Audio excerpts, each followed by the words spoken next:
AP వ్యాప్తంగా అంగన్వాడీ వర్కర్లు, హెల్పర్లు కొనసాగుతున్న గత 3 రోజులుగా వారు అంగన్వాడీ కేంద్రాలకు తాళాలు వేసి నిరసన చేస్తున్నారు. మరోవైపు వాటి తాళాలు పగలగొట్టి అయినా సరే వాటిని స్వాధీనం చేసుకోవాలని ప్రభుత్వం ఆదేశాలు జారీ చేసింది. దీంతో గత రాత్రి సమయంలో కేంద్రాల తాళాలను ఉద్యోగులు పగలగొట్టి స్వాధీనం చేసుకున్నారు.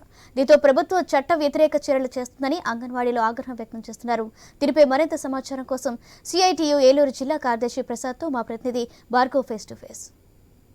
రాష్ట్ర వ్యాప్తంగా అంగన్వాడీ వర్కర్లు, హెల్పర్ల సమ్మె 4వ రోజు కూడా కొనసాగుతోంది. అయితే వర్కర్లు సమ్మె చేస్తూ అంగన్వాడీ కేంద్రాలను మూసివేయడంతో వాటిని తాళాలు పగలగొట్టైనా సరే తెరిపించాలంటూ కూడా రాష్ట్ర ప్రభుత్వం కానీ యంత్రాంగం కానీ ఆదేశాలు ఇవ్వడంతో ఈరోజు అర్ధరాత్రి రాత్రులు కూడా రేపు ఉదయం 7 గంటలకల్లా ప్రతి కేంద్రం తెరవాలన్నటువంటి ఆదేశంతో ఈరోజు అంగన్వాడీ సెంటర్ల తాళాలు పగలగొడుతున్నారు. దీనికి సంబంధించి వర్కర్లు అయితే ఈరోజు సమ్మె చేసిన వారందరూ తీవ్ర ఆగ్రహం వ్యక్తం చేస్తున్నారు. ప్రస్తుతం సిఐటి జిల్లా నాయకులు ఉన్నారు. ప్రస్తుతం ఇప్పుడు ఆయన అడుగు సార్ చెప్పండి, ఈరోజు అర్ధరాత్రి అయినా సరే తాళాలు పగలగొట్టి అంగన్వాడీ కేంద్రాలు తెలుస్తున్నారు. ఏ విధంగా అర్థం చేసుకోవచ్చు?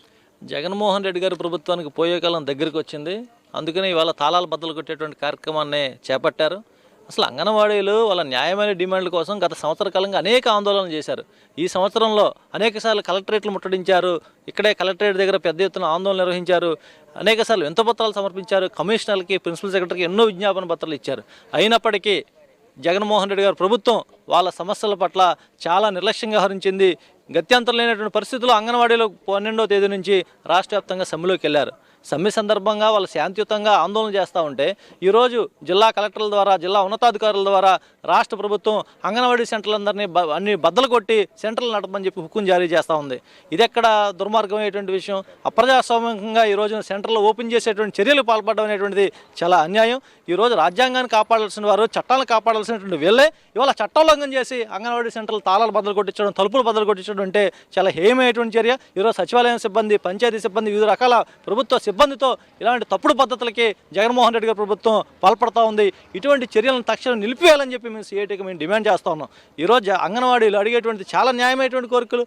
4.5 సంవత్సరాలుగా నువ్వు వేతనాలు పెంచలేదు వాళ్ళకి. నువ్వు ఎన్నికల ముందు ఏం చెప్పావు? తెలంగాణ కంటే కనీసం 1000 రూపాయలు అదనంగా వేతనం ఇస్తానన్నావు. ఈరోజు తెలంగాణ కంటే 3000 రూపాయల వేతనం అంగన్వాడీలు తక్కువ ఉంది. అది అడగడం నేరమా, పాపమా?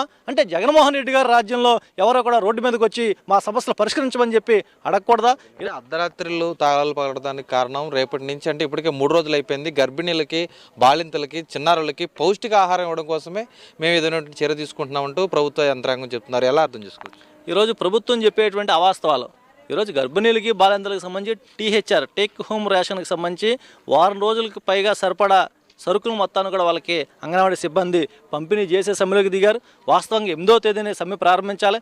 కమిషనర్, ప్రిన్సిపల్ సెక్రటరీ రిక్వెస్ట్ చేస్తే ఇంకా పంపిణీ పూర్తి కాలేదు, 4 రోజులు ఓపిక పట్టమని చెప్తే 8వ తేదీ నుంచి 12వ తేదీకి సమ్మెను వాయిదా వేసుకున్నారు. అంటే గర్భిణీలు, బాలింతలు, లబ్ధిదారుల యొక్క దృష్టిలో పెట్టుకొని ఈ THRని దృష్టిలో పెట్టుకొని 8వ తేదీ నుంచి 12వ తేదీకి సమ్మెను వాయిదా వేసుకున్నాం. మరి ఇంత సహకారాన్ని అందించినా ఈ రోజున అధికారులు అవాస్తవాలు ప్రచారం చేయడం చాలా తప్పుడు పద్ధతులు ఇవన్నీ కూడా.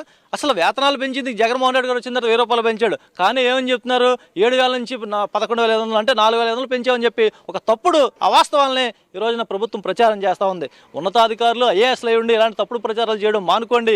స్వయం సహాయక సంఘాలకు అంగన్వాడీ కేంద్రాలను అప్పగిస్తేందుకు యంత్రాంగం అంతా కూడా సిద్ధమైంది. అంటే వీరి సమస్యలను పరిష్కరించేటువంటి అవకాశం ఉందనుకోవచ్చా, లేదనుకోవచ్చు ఈ నిర్ణయంతో? సమ్మెలు జరిగిన సందర్భంలో ప్రభుత్వాలు ఎలాంటి దుర్మార్గమైనటువంటి చర్యలకు దిగుతాయి. గతంలో అనేక మంది సమ్మెలు చేసిన, RTC సమ్మెలు జరిగినప్పుడు మనకు అనుభవం ఉంది, విద్యుత్ ఉద్యోగులు సమ్మెలు చేసినప్పుడు అనుభవం ఉంది. అంటే సమ్మెలు చేసిన సందర్భంలో పోటీగా కొద్దిమందిని పనిలోకి దింపి సమ్మెను విచ్ఛిన్నం చేయడానికి, విఫలం చేయడానికి ప్రభుత్వాలు ప్రయత్నం చేస్తుంటాయి. ఈ రోజున ప్రభుత్వం చేసే ప్రయత్నాలు 1 రోజు 2 రోజులు చేయగలుగుతారు, ఎల్లకాలం చేయలేరు. రైట్, చూస్తే అది రాష్ట్ర వ్యాప్తంగా 1,03,000 మంది అంగన్వాడీ వర్కర్లు కానీ, హెల్పర్లు కానీ ఉన్నారు. వారందరూ కూడా ఈరోజు పూర్తిగా సమ్మె చేస్తుంటే రాష్ట్ర ప్రభుత్వం చట్ట వ్యతిరేకంగా ఈరోజు అంగన్వాడీ కేంద్రాల తాళాలు పగలగొట్టి మరి వాటిని నిర్వహించేందుకు సిద్ధమైనటువంటి పరిస్థితుల్లో దీన్ని పూర్తిగా కార్మికులు కానీ, కార్మిక నాయకులు కానీ, అటు అంగన్వాడీలు కూడా పూర్తిగా ఖండిస్తున్నారు. రేపు జరగబోతున్నటువంటి మంత్రిమండలి సమావేశంలో దీనిపై ఒక ఖచ్చితమైనటువంటి నిర్ణయం తీసుకొని అందరి న్యాయమైనటువంటి సమస్యలు పరిష్కరించాలంటూ వారు డిమాండ్ చేస్తున్నటువంటి పరిస్థితి అయితే కనిపిస్తుంది. కెమెరా పర్సన్ మహేంద్రతో భార్గవ్, ఐ న్యూస్, ఏలూరు నుంచి.